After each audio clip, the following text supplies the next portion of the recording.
हो गया। चलिए हम लोग आज देखेंगे बायोलॉजी का, है ना, माने कुछ इंपॉर्टेंट क्वेश्चन जो ब्लड चल रहा था। ब्लड का पार्ट 1 हम लोग कर चुके थे, आज हम लोग चलेंगे कथी पार्ट 2। आज खत्म कर लेते हैं बायोलॉजी में ब्लड क्या। चलिएगा, सभी आदमी गौर कीजिएगा, गौर फरमाइएगा।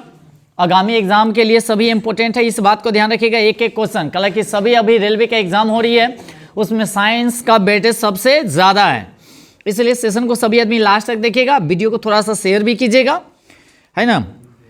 और चलते हैं हम लोग बिना समय गवाए हुए स्टार्ट करते हैं। इससे पहले हम लोग जो पढ़ लिए थे, रक्त का कार्य भी पढ़ लिए थे, लसिका के बारे में भी हम लोग पढ़ लिए थे ना। रक्त का थक्का जमना, इसके बारे में हम लोग क्या करेंगे, आज पढ़ेंगे। सुनिए मेरी बात को, गौर कीजिएगा, गौर फरमाइएगा। जो पॉइंट आपको लगे, जो याद है उसको नहीं लिखना है, और जो याद न हो उसको आप लोग कॉपी पर क्या कीजिएगा, लिख लीजिएगा, ताकि क्या हो, याद करने में सहूलियत हो। देखिए अंडरलाइन हम लोग किसको करते हैं, जो याद रहता है उसको अंडरलाइन नहीं करते हैं, जो न रहता उसको अंडरलाइन करते हैं, जो इंपॉर्टेंट होता है। तब ना बार बार नज़र उसी पे जाएगा, उसी को हम लोग देखेंगे। सबको अंडरलाइन कर लेंगे तो वो भी बेकार है, या सभी चीज़ अगर भर का कचरा रख ले रहेंगे तो भी बेकार है। आइए, यानी कि कहता देखिएगा, शरीर में किसी कटे स्थान पर रक्त का जमा यानी कि जम जाना ही रक्त का थक्का कहलाता है। माने कोई भी चीज़ अगर कट जाता हो और कट जाने के बाद वहाँ पे ब्लड क्या हो जाता है, जम जाता है, उसी को रक्त का क्या कहते हैं, थक्का कह सकते हैं, जमना कह सकते हैं, कोई दिक्कत। थक्का ही जमना ही कहलाता है। थक्का को ही हम लोग क्या कहेंगे, जमना, और जमना को ही हम लोग क्या कहते हैं, थक्का। चलिए अब आगे चलते हैं। रक्त का थक्का 2 से 5 मिनट बनने की क्रिया को हम लोग क्या कहते हैं, बताइएगा कोई भी आदमी। कैस्केडिंग, क्या कहेंगे हम लोग, कैस यानी कि कैडिंग कहते हैं। अच्छा, कोई भी अगर रक्त को जमने के लिए कितना देर की ज़रूरत होती है, कितना टाइम चाहिए, अभी बताएं। 2 से कहे 5 मिनट, 2 से कहे 5 मिनट चाहिए कोई भी रक्त को क्या करने के लिए, जमने के लिए। क्या करने के लिए, अगर कट गया हो तो तुरंत बंद हो जाता है, नहीं, कम से कम कितना, 2 से 5 मिनट चाहिए, 2 से कहे। और एक और बताइएगा, कौन सा बीमारी है जिसमें रक्त का थक्का नहीं बनता है कट जाने के बाद, हीमोफीलिया। उसमें कहने का मतलब है से रक्त जमबे नहीं करता है, कट जाता ना तो जल्दी रक्त बंदे नहीं होता है, बड़ी प्रॉब्लम होता है। ये वंशज वाला बीमारी है। क्या है, वंशज। वंशज के मतलब समझ रहे हैं, अनुवांशिक, याद रखेंगे। एक एक पॉइंट को हम लोग क्लियर चलेंगे। जब कट यानी कि कहता है, जब कहीं कटता है तो शरीर से रक्त बाहर आता है और रक्त वायु के संपर्क में आता है, जिस कारण से रक्त में उपस्थित थ्रोम्बोसाइट या थ्रोम्बोप्लास्टिन में यानी कि बदल जाता है। माने कहने का मतलब है से जब कोई भी शरीर से अगर अंग माने कहीं कट जाता है तो उसमें से जब ब्लड निकलता है तो ऑक्सीजन से अभिक्रिया करके क्या बना देगा, बताएगा। हाँ, जैसे ऑक्सीजन से संपर्क या वायु से संपर्क करता है, वायु कह सकते हैं, ऑक्सीजन क्या, थ्रोम्बोसाइट जो होता है, माने इसी के उपस्थिति में, थ्रोम्बोसाइट की उपस्थिति में ही क्या बनेगा, थ्रोम्बोप्लास्टिन। क्या बनाएगा, थ्रोम्बोप्लास्टिन, याद रखेंगे। क्या बनाएगा, थ्रोम्बोप्लास्टिन। कथी, वायु की उपस्थिति में। किसकी उपस्थिति में, वायु की उपस्थिति में। मेरे साथ बोल बोल कर पढ़िएगा, ज़्यादा बेटर रहेगा। और जो भी आदमी वीडियो देख रहे हैं वो भी कॉपी किताब निकालिए, और कॉपी पर क्या कीजिएगा, जो बात अगर याद है वो तो नहीं लिखिएगा, जो न याद है उसको लिखा चलिएगा, नोट बनवाए चलिएगा। आगे चलेंगे। यह थ्रोम्बोप्लास्टिन कैल्शियम से क्रिया करके रक्त में पहले से ही उपस्थित थ्रोम्बोबिन को थ्रोम्बिन में बदल देता है। थ्रोम्बोप्लास्टिन जो है वो क्या करेगा, सुनिएगा, रक्त में पहले से ही उपस्थित थ्रोम्बोबिन को थ्रोम्बिन में बदल देता है। थ्रोम्बोबिन जो होता है थ्रोम्बिन में बदल देता है, याद रखेंगे। अब आगे चलते हैं। यह थ्रोम्बिन रक्त में पहले उपस्थित फाइब्रिनोजेन से क्रिया करके यह बनाएगा कथी, फाइब्रिन। क्या बनाएगा, फाइब्रिन। क्या बनाएगा, फाइब्रिन। क्या बनाएगा, फाइब्रिन, याद रखेंगे, में बदल देता है। फाइब्रिन जो होती है इसकी रचना जाली के समान होती है। इसकी रचना कैसी होती है? जाली के समान होती है। तो किसकी रचना जाली के समान होती है? हाँ, फाइब्रिन की रचना कैसी होती है? अब आ गया फाइब्रिन रक्त में रुधिराणु जैसे मुख्य रूप से आरबीसी, क्या होगा? आरबीसी में आकार यानी कि फंस जाता है, जिस कारण से यानी कि रक्त का बहाव क्या हो जाता है? रुक जाता है। इसे रक्त का क्या कहते हैं हम लोग? अस्कंदन कहते हैं। क्या कहते हैं? अस्कंदन को ही थक्का कहते हैं। क्या कहते हैं? थक्का। एक बात और याद रखिएगा, अस्कंदन को ही हमको क्या कहेंगे? रक्त का थक्का कह सकते हैं। क्या? थक्का बन गया माने रुक गया, रक्त क्या हुआ? रुक गया, याद रखेंगे। बहाव का रुकाव हो जाता है यानी कि रुक जाता है, उसी को हम लोग क्या कहेंगे? अस्कंदन या थक्का कहते हैं। अब आते हैं आगे, सुनिएगा। थ्रोम्बोसाइट जो है वो वायु से अभिक्रिया करेगा। कथी से? वायु से, माने वायु के संपर्क में क्रिया करेगा तो वह क्या चीज में बदल देता है? थ्रोम्बोप्लास्टिन में। अब ये बताएं, तो थ्रोम्बोसाइट और वायु दोनों को मिक्सचर किया जाएगा, अभिक्रिया कराया जाएगा तो क्या बदलेगा? हाँ, थ्रोम्बोप्लास्टिन। और थ्रोम्बोप्लास्टिन और कैल्शियम और थ्रोम्बोबिन को अगर अभिक्रिया कराया जाए तो क्या बनेगा? थ्रोम्बिन। क्या बनाएगा? बीन। अगर थ्रोम्बिन और फाइब्रोनोजिन को अगर अभिक्रिया कराया जाएगा तो क्या बनाएगा? फाइब्रिन। क्या बनाएगा? फाइब्रिन। क्या बनाएगा? फाइब्रिन। क्या बनाएगा? फाइब्रिन। याद करे चलिएगा। उसके बाद फाइब्रिन और रुधिराणु को यानी कि रुधिराणु बोले तो आरबीसी, अगर दोनों को क्रिया कराया जाएगा, फाइब्रिन और रुधिराणु को क्रिया कराया जाएगा तो रक्त का थक्का, अस्कंदन या थक्का। बतवाई जे सेम बट डिफरेंट इज तनी मनी, याद रखेंगे। अब आगे चलते हैं, सुनिएगा। रक्त के अस्कंदन में अनिवार्य से पदार्थ कौन कौन सा होता है? विटामिन की अगर बात किया जाए तो के। विटामिन में कौन होगा? देखिए अलग अलग पूछ देता है, विटामिन पूछ देगा, रुधिराणु पूछ देगा, प्रोटीन पूछ देगा, तत्व पूछ देगा या धातु पूछ देगा। कौन हो चाहिए जो रक्त को थक्का में यानी कि मदद करता है? तो कहेगा रक्त के थक्का जो बनता है कौन सा विटामिन के कारण? के। विटामिन के, विटामिन के। अगर रुधिराणु की अगर बात किया जाएगा तो कौन होगा? थ्रोम्बोसाइट। कौन होगा? याद रखेंगे। अगर तत्व कहेगा तो कौन होगा? कैल्शियम। कौन होगा? या धातु कहेगा तो भी कैल्शियम। तो तत्व कहता रक्त के जमाने में कौन मदद करता? कौन सा तत्व? कैल्शियम। और कौन सा अगर धातु भी कहेगा तो कैल्शियम। याद रहेगा ना, तत्व कहे या धातु कहे दोनों का क्या होगा? कैल्शियम। क्या होगा?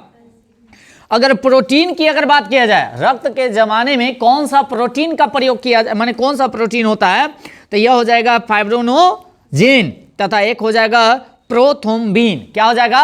प्रोथ्रोम्बिन। यह रक्त को क्या करता है? जमाता है। रक्त को क्या करेगा? जमाता है। तो कौन? ठीक, तो ये प्रोटीन में हो गया। अगर धातु या तत्व कहेगा तो कैल्शियम। धातु या तत्व कहेगा तो दिमाग यहीं पे रखना है, बोलना है। और रुधिराणु कहेगा तो थ्रोम्बोसाइट। कौन साइट? उसके बाद आगे, अच्छा थ्रोम्बोसाइट का इंग्लिश में हम लोग क्या बोलते हैं? हाँ, प्लास्टेट। अच्छा एक बात, प्लेटलेट्स समझते हैं? ये भी रक्त को थक्का माने बनाने में मदद करता है, ये बात जानते हैं कि ना? हाँ, तो प्लेटलेट्स या कह देगा कथी? थ्रोम्बोसाइट। प्लेटलेट्स या कहेगा थ्रोम्बोसाइट। कोई दिक्कत? चल आगे। अब आगे देखेंगे, नसों का फटने के कारण यानी कि विटामिन के यानी कि कहता ब्रेन हैमरेज जो होता है, मेरी बात सुनिएगा, ब्रेन हैमरेज जो होता है नसों के फटना के कारण विटामिन के है, माने विटामिन के कारण ही क्या होता है? ब्रेन हैमरेज जो होता है वह कौन सा विटामिन के कारण? के कारण। शरीर के अंदर यदि रक्त जम जाए तो व्यक्ति की मृत्यु हो जाएगी। रक्त के अंदर हेपेरिन नामक प्रोटीन पाया जाता है जो शरीर के अंदर रक्त को जमने से क्या करेगा? रोकता है। याद रखेंगे। तो देखिएगा, अगर मान लिया जाए जो अगर विटामिन के अगर ज़्यादा हो जाएगा तो फिर दिक्कत है। अगर कल्ला कि रक्त जम जाएगा, आ जम जाएगा तो क्या हो जाएगा? नस क्या हो जाएगा? फट जाएगा। अब जैसे कहने का मतलब ऐसे पाइप एगो ले जाइए पानी वाला, अगर उन्हें कैसे मुंह बंद कर दीजिएगा नहीं जाएगा तो पनियावा भरते ना जाएगा। अब भर जाएगा तो जन्ने तन्ने से कभी हो जाएगा, फट जाएगा कि नहीं फट जाएगा। जब फट जाएगा तो ऑटोमेटिक आदमी की क्या हो जाएगी, मृत्यु। क्या हो जाएगी, मृत्यु। याद रखेंगे।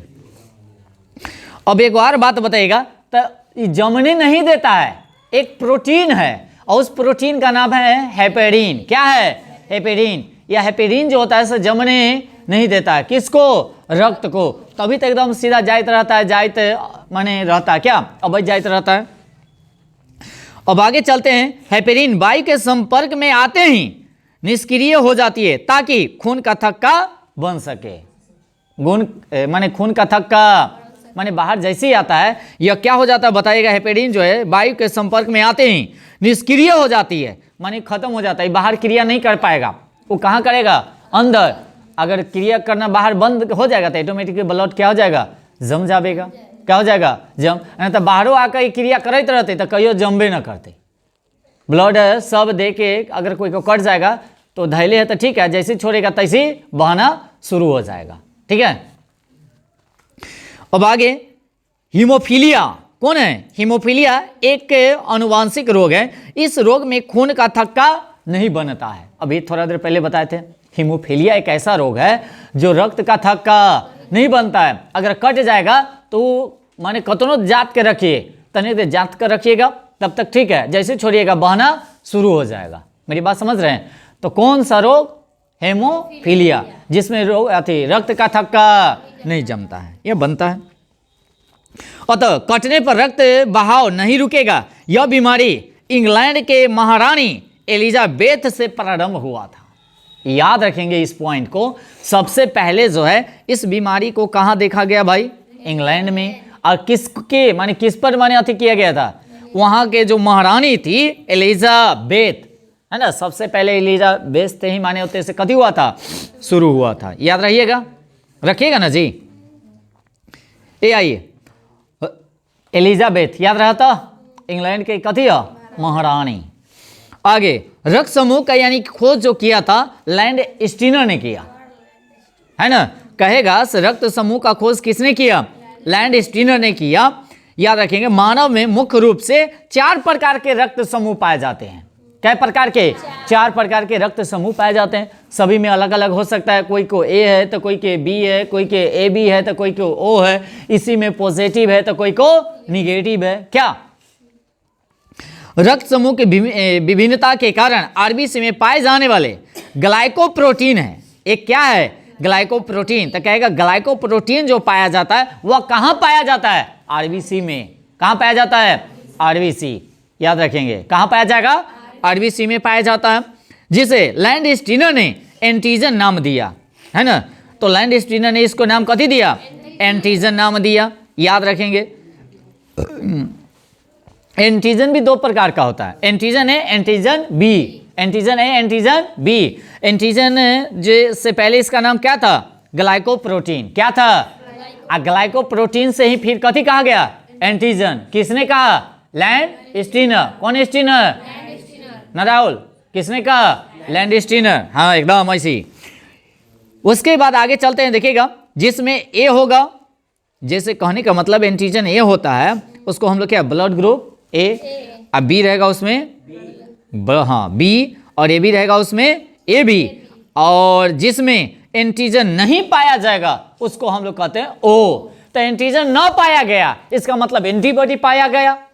कभी पाया गया, एंटीबॉडी पाया गया ना। एंटीजन ना इसका मतलब एंटीबॉडी, माने एंटीजन अनुपस्थित तो एंटीबॉडी उपस्थित। अब समझ में आ गया।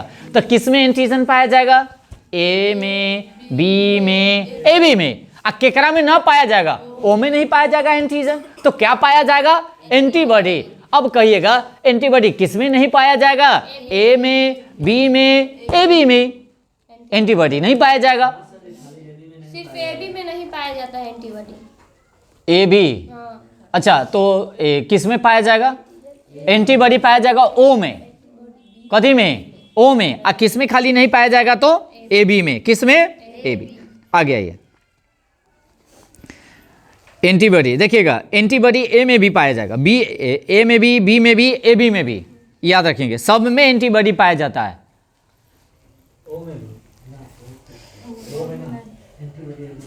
देखिए एंटीजन नहीं पाया जाता ओ में, है ना, ओ में जो है से एंटीबॉडी पाया जाता है, ओ में एंटीबॉडी पाया जाता है, याद रखेंगे। एक बताओ जिसमें एंटीजन नहीं होगा वह ब्लड ग्रुप कौन होता है बताइएगा? ओ। रक्त के प्लाज्मा में भी एक प्रकार का प्रोटीन पाया जाता है जिसे हम लोग क्या कहते हैं? एंटीबॉडी। क्या कहेंगे? एंटीबॉडी। और एंटीबॉडी जो होता है बीमारी से क्या करता है? रक्षा करता है। और इस एंटीबॉडी का निर्माण जो होता है इसे किससे करते हैं हम लोग? लिम्फोसाइट करता है। कौन करेगा? लिम्फोसाइट। और लिम्फोसाइट समझ रहे हैं किसको कहेंगे? आरबीसी की, डब्ल्यूबीसी को या प्लेटलेट्स को? डब्ल्यूबीसी को लिम्फोसाइट। अच्छा आरबीसी को एरिथ्रोसाइट। याद रखिएगा, इसे क्वेश्चन है तो गड़बड़ा जाता है ना। प्लेटलेट्स को क्या कहेंगे? थ्रोम्बोसाइट। याद तो रहेगा ना, तो याद रखेंगे लिम्फोसाइट कहा जाएगा डब्ल्यूबीसी को। अब देखिएगा एक ब्लड ए की अगर बात किया जाए, ब्लड ग्रुप ए की बात किया जाए तो ए में क्या होगा? एंटीजन। एंटीजन ए रहेगा और उसके बाद एंटीबॉडी बी, एंटीबॉडी बी। याद रहेगा ना? हाँ जी, एक ये तो जाहिर सी बात है, जेकरा में एंटीजन न है तो एंटीबॉडी है, एंटीबॉडी ना है ओकरा एंटीजन। क्या? अब आगे अगर बी की अगर बात किया जाए तो बी में क्या रहेगा? एंटीजन। क्या रहेगा? तो क्या नहीं पाया जाएगा? ए में जो है से एंटीबॉडी पाया जाएगा। क्या पाया जाएगा? एंटीबॉडी। अब कहता है ए बी में एंटीजन रहता है, बाकी एंटीबॉडी खाली एक वैसा है ए बी जिसमें एंटीबॉडी याद रहता। केकरा में एंटीबॉडी न रहता? ए बी में। ए बी साथ वाला ए बी। अब कहो ओ में क्या होगा? एंटीजन नहीं रहता है, तो न रहता है इसका मतलब एंटीबॉडी रहता है। तो ओ में कौन सा एंटीबॉडी रहेगा बताइएगा? A B. कौन रहेगा? A B. याद रहेगा। चलिए अब आगे आरएच फैक्टर की बात किया जाए। कथी की बात किया जाए? आरएच फैक्टर का खोज जो किया गया था 1940 में किया गया था। आरएच फैक्टर का खोज किया गया था और कौन किया था? सभी आदमी जानते हैं, लैंडस्टीनर एवं वीनर। लैंडस्टीनर और वीनर। यह एक विशेष प्रकार का कथी है? एंटीजन होता है जिसमें कहता है सबसे पहले रिसस नामक बंदर में देखा गया था। इसे हम लोग क्या कहते हैं? आरएच फैक्टर कहते हैं। तो सबसे पहले अगर कहता आरएच फैक्टर का प्रयोग जो किया गया था किस पर किया गया था? बंदर पर। और उस बंदर का नाम क्या था? रिसस नामक बंदर।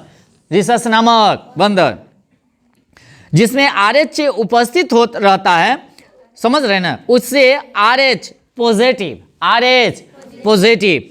और जिसमें आरएच नहीं होता है तो आरएच निगेटिव, आरएच निगेटिव। तो जेकरा में रहता है ओकरा और जेकरा में न रहता है निगेटिव। भारत में कितना % लोग के पास यानी कि पॉजिटिव है? 95%। 90 के पास यानी कि कथी है? आरएच फैक्टर है। अब 5% ऐसा है जिसके पास नहीं है, और जेकरा पास नहीं है वो अपने बाल बच्चा को भी जन्म नहीं दे सकता है। देगा बाकी मर जाएगा, देगा बाकी हाँ, पहला बच्चा पर उतना ज़्यादा प्रभाव नहीं पड़ता है, दूसरा पर ज़्यादा प्रभाव पड़ता है, दूसरा और तीसरा पर। यह बात याद रखेंगे, ठीक है ना। वो मरना ही है, जहिया मरे, लेट से मरे, देर से मरे, बाकी मरना है।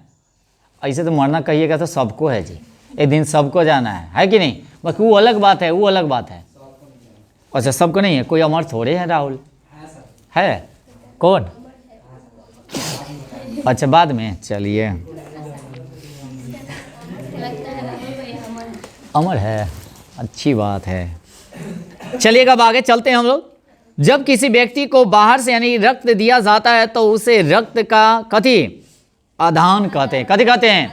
अच्छा एक और बात, ए वाला के ना देगा, बी वाला को बी वाला के ना देगा, है नहीं? मेरी बात सुनिए, वो जो है सबको देगा। और वो कौन? पॉजिटिव वाला कि निगेटिव वाला? निगेटिव, पॉजिटिव नहीं। ए भी सबसे लेबे वाला है, इसीलिए इसको कहा जाता है कथी जानते हैं? सर्वग्राही। और सर्वदाता, ओ दाता माने दिल कई। अगर जेकरा पास ए ब्लड ग्रुप है ना तो क्या करेगा जानते हैं? ए वाला से ही लेगा, और ना तो केकरा से लेगा बताइए? ओ से लेगा। पॉजिटिव वाला कि निगेटिव वाला से? निगेटिव वाला के, है ना। और रियल केस में किसी किसी को निगेटिव मिलता है ओ वाला, ना तो ज़्यादातर पॉजिटिव ही मिलता है ओ वाला। जैसे हम लोगों का भी पॉजिटिव ही है ना, ओ ही है, पॉजिटिव है।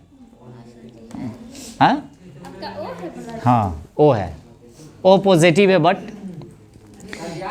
हाँ यही लाइसेंस बनवाए थे ना, तो उसमें शायद खोज रहा था ना, तो वही चेक करवाए थे ड्राइवरी लाइसेंस।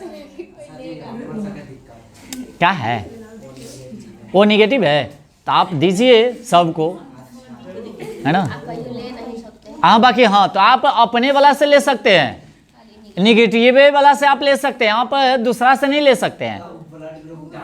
तो आप ऐसा कीजिए ना, शादी जब कीजिएगा राहुल ना, तो निगेटिव वाला कोई लड़की खोजिएगा, तब ना माने आपको ज़रूरत होगा तो वो देगी, और उसको ज़रूरत होगा तो आप दीजिएगा। आपका बाल बच्चा भी आएगा तो वही निगेटिव माने ओए वाला आएगा। नहीं मिलाएंगे सर। आपको कुंडली ना मिलाएगा, ब्लड ग्रुप ही मिला लीजिएगा। नहीं तो बाल बच्चा पर भी विशेष दिक्कत नहीं होगा। अरे बाल बच्चा होगा, उसको अगर देना होगा तो चल, मम्मी है तो मम्मी दे देगा, पापा है तो पापा दे देगा। क्या बात बोलते हैं जी। चलिए ए चलिए आगे। एक व्यक्ति एक बार में 1 यूनिट अर्थात 200 ml, कैसा ml 200 रक्त दान कर सकता है। कितना दान करेगा? 200 अगर उससे ज़्यादा कर देगा तो, आधा लीटर कर देगा तो क्या होता है? अरे ऐसे जुलाई चलता है, हमें लगेगा पूरा कमजोरी महसूस हो जाएगा। बाकी एक बात जानते हैं, ऐसे भी जाकर पीलिया में जाकर मरिए जाता है। रक्तदान महादान करना चाहिए। बाकी एक बात और, रक्तदान करने से पहले आपको पूरा चेकअप करवाना पड़ेगा, नहीं तो आप ही वाला बीमारी ओकरो भी फैल जाता है। ऐसा होता है बिना चेक करेले, यानी कि रक्तदान नहीं किया जाता है। अगर मान लिया जाए कोई बीमारी है और ओकरे वाला रक्त अगर चढ़ा देगा तो भाई ओकरो तो वही हो जाएगा ना, होगा कि नहीं होगा। इसलिए ये सब चेक कराया जाता है सब, है ना। माने डायबिटीज वगैरह वगैरह, शुगर उगर, एड्स उड्स वगैरह वगैरह सब चेक करा कर तब जाकर माने दिया जाता है, ठीक है ना। चलिए आइए, और कुछ दिन खाइएगा ना, 2-4 दिन में तो आराम से बन जाएगा, जैसे तैसे ब्लड फिर से बन जाएगा। चलिए आइए।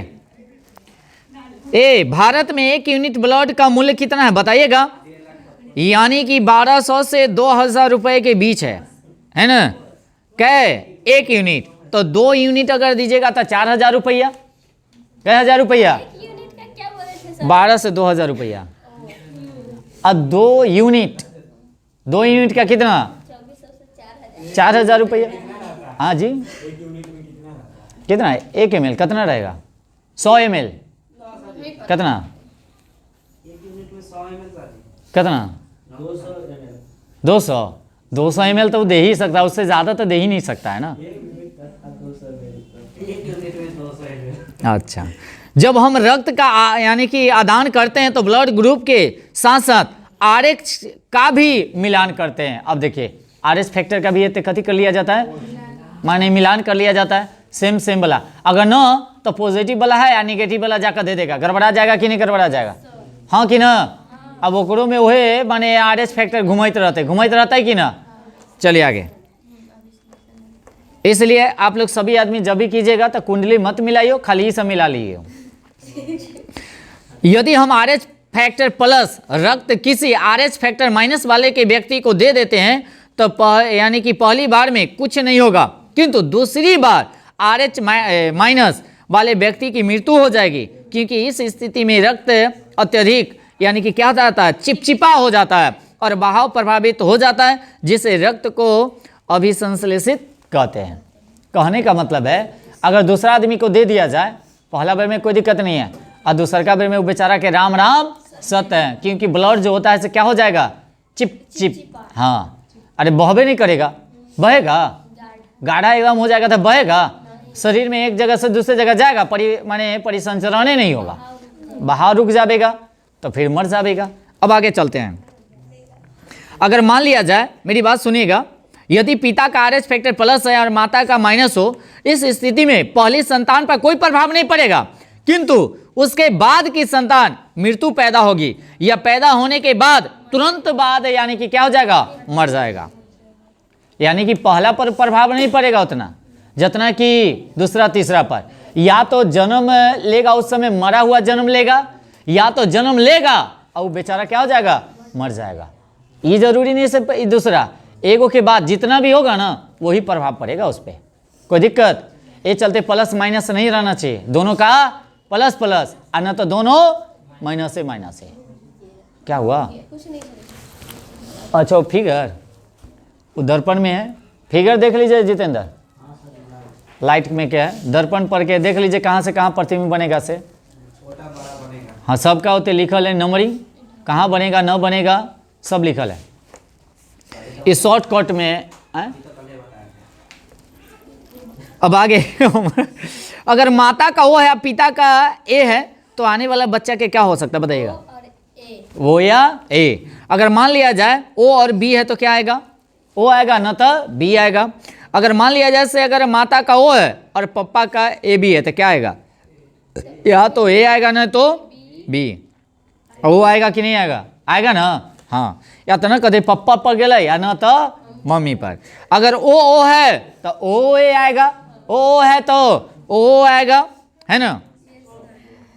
आगे अगर ए है मम्मी का और पप्पा का ए है तो आने वाला रक्त समूह क्या हो सकता है बताइएगा? ए हो सकता है, नहीं तो ओ भी हो सकता है, ए या ओ। अगर मान लिया जैसे बी बी दोनों का है तो क्या होगा? बी और ओ। अगर मान लिया जैसे ए बी और ए बी रहेगा तो क्या होगा? या तो ए न तो बी न तो ए बी, याद रखिएगा। उसके बाद अगर ए है और ए बी है, ये तो हो गया ना। अगर एगो का बी है एगो का ए बी है तो क्या हो सकता है? ए बी न तो ए बी। उसके बाद अगर दोनों का, अगर मान लिया जैसे एगो का ए है एगो का बी है तो क्या होगा? या तो ए होगा न तो बी होगा न तो ए बी होगा और न तो ओ होगा। आने वाला जो बच्चा होगा उसके बारे में हम बता रहे हैं। अब आगे देखें, एक विशेष प्रकार का रक्त समूह है जो 40 लाख लोगों में से किसी एक में पाया जाता है ना। और कौन सा समूह है बताइएगा? बॉम्बे रक्त समूह। क्या होगा? बॉम्बे रक्त समूह, जो कितना 20 लाख लोगों में से एक व्यक्ति में पाया जाता है। इसमें अगर देखा जाए एंटीजन की अगर बात किया जाए ए बी ओ रहता है, इस बात को ध्यान रखेंगे। इसकी खोज जो है 1952 में किया गया था। इसका खोज कब किया गया था? है ना, बॉम्बे में डॉक्टर वाई.एम. है ना, वाई.एम. कौन थे? थंडे ने किया था, याद रखेंगे। अब कुछ वन लाइनर क्वेश्चन है, समझिए से टॉपिक खत्म है। अब तुरंत बोलिएगा रिवीजन क्लास। ओके चलिए बताइएगा, रुधिर परिसंचरण तंत्र का खोज किसने किया? William Harvey. रुधिर परिसंचरण तंत्र कितने प्रकार के होते हैं? 3 प्रकार के। क्या प्रकार के? लसिका गांठों में निर्मित होता है कौन सा? लिम्फोसाइट्स।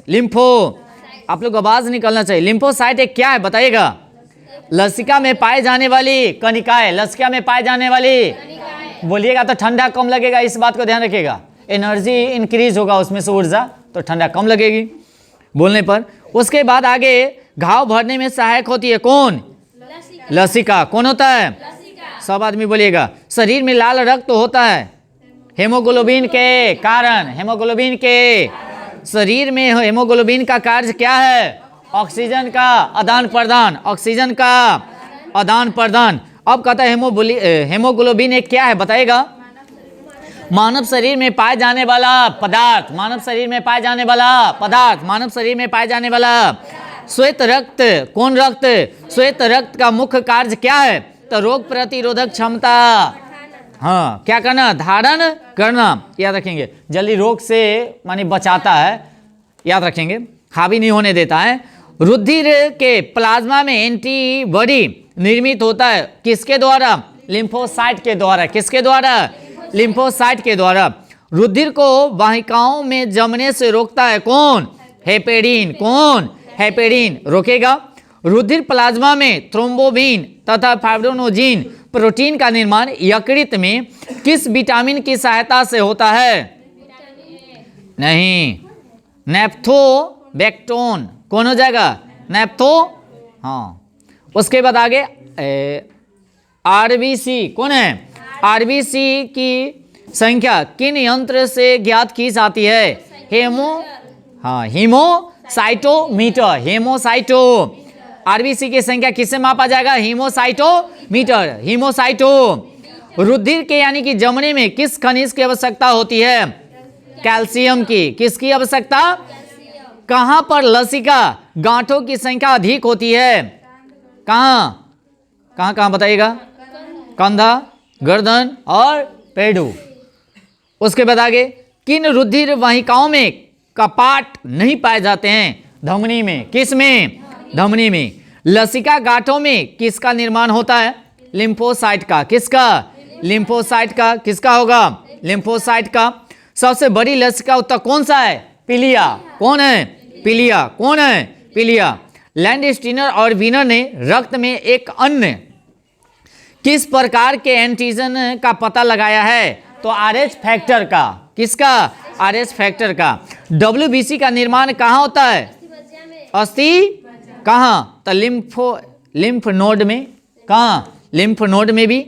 आगे, रुधिर यानी कि रुधिर कहता है वर्णिका, जिसको हम लोग कहते हैं हेमोग्लोबिन, के संबंध में निम्नलिखित में से सत्य कथन कौन सा है? तो याद रखेंगे, ये बाई ऑप्शन आ जाएगा। इसमें आयरन की मात्रा पाया जाता है। इसमें आयरन की मात्रा, और ये क्या? यह रक्त को क्या? लाल रंग प्रदान करता है। जो इस समय से रहेगा उसको मार देना। क्या? यह रक्त को, रक्त में ऑक्सीजन का क्या करता है? वाहक करता है। क्या करेगा? वाहक। यह एक तरल संयोजी ऊतक है। यह क्या है? तरल संयोजी ऊतक है। ये चारों में से कोई भी रहेगा तो कन्हू मार दीजिएगा, ठीक है ना। अब आगे, वह रक्त वर्ग जो सर्वत्रिक दाता होता है, कौन? ओ। कौन होता है? ओ। याद रखेंगे। अब उसके बाद आगे चलते हैं। ए बी रक्त वाला व्यक्ति किसी ऐसे व्यक्ति का रक्त ले सकता है जिसका रक्त ग्रुप कौन हो? किसी भी वर्ग का हो। किसी भी, ए बी है, कोई भी वर्ग का हो ले लेगा वो, कोई भी वर्ग का हो ले लेगा। अब आगे, आरएच फैक्टर जो है से खोजा जो गया था किस पे सबसे पहले प्रयोग किया गया था? रिसस नामक बंदर पर। और रक्त समूह का खोज किसने किया? Karl Landsteiner. अच्छा, रक्त का पीएच मान कितना होता है? 4C, 7.4C। अच्छा, शरीर में संक्रमण से हमारी रक्षा कौन करेगा? WBC। कौन करेगा? WBC। यदि एक पिता का रक्त वर्ग ए है और माता का O है तो इसका पुत्र और कौन सा रक्त वर्ग हो सकता है? O। अब आगे, अच्छा, किसी एक समान व्यक्ति रक्त का पीएच स्तर क्या हो सकता है बताइएगा? यानी कि 7.35 से लेकर 7.45, याद रखेंगे। प्रतिरक्षा का सर्वाधिक यानी कि संबंध है किससे? लिम्फोसाइट से। किससे? लिम्फोसाइट से। एक मनुष्य दुर्घटनाग्रस्त हो जाता है और उसे रक्तदान की यानी कि आवश्यकता होती है, किंतु उसके एक समूह का परीक्षण करने का समय नहीं है, तो कौन सा समूह से दे दिया जाएगा? ओ वाला से ले लिया जाएगा। भाई उतना समय नहीं है क्या? अब आगे, सफेद रक्त WBC का मुख्य कार्य क्या है बताइएगा? हाँ, रोग प्रतिरोधक क्षमता धारण करना, माने रोग को जल्दी हावी होने नहीं देना। WBC का बना तथा RBC का विनाश होता है किसमें? पिलिया में। कहाँ? पिलिया। RBC का बनना और WBC का बनना और RBC का विनाश होना वो कहाँ होगा? पिलिया में। कहाँ होगा? पिलिया में। आवाज नहीं कीजिएगा ना तो एक भी क्वेश्चन इन्ने उन्ने हो जाएगा। प्रकाश बाबू हमर सुगनू हमर गौर कीजिएगा। अब आगे, रुधिर में यानी कि श्वेत रक्त कणिकाओं की अत्यधिक मात्रा में उपस्थित को रोग विज्ञान की भाषा में हम लोग क्या कहते हैं? ल्यूकोमिया। क्या कहेंगे? ल्यूकेमिया। क्या कहेंगे? रक्त लाल यानी कि होता है, यानी कि रक्त लाल कणिकाओं मुख्यतः बनती है किससे? कहाँ बनती है? अस्थि मज्जा में। कहाँ बनेगा? अस्थि मज्जा में निर्माण होता है। इसका मतलब है बनता वहीं पे है ना। और आगे, रक्त ग्लूकोज स्तर यानी कि समानतः व्यक्त किया जा सकता है तो किसमें? डेसीमीटर में। किसमें? तो पूरा बताइएगा। मिलीग्राम। कौन ग्राम? पर डेसीमीटर। पर डेसीमीटर में। मनुष्य के रुधिर में रुधिर प्लेटलेट्स कितने लाख होनी चाहिए कम से कम पाई जाती है? 3 लाख। कै लाख? 3 लाख प्रति घन मिली की संख्या में पाई जाती है, जिसका जीवन काल कितना होता है? 3 से 5 दिन। 3 से, याद रखेंगे, 3 से 5 दिन याद रखियो, ठीक है। अब आगे, अधिकतम यानी कि पोषक तत्व रक्त में कहाँ अवशोषित होता है बताइएगा? छोटी आंत में। कहाँ होगा? छोटी आंत में।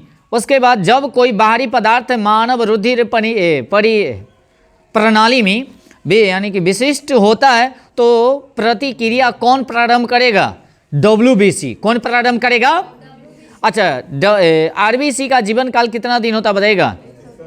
120। और WBC का कितना? 2 से 4। 2 से कै? 4। 2 से कै? 4। अच्छा, एंटीबॉडी मुख्य कार्य किसके विरुद्ध होता है बताइएगा? संक्रमण के। किसके? संक्रमण के। किसके?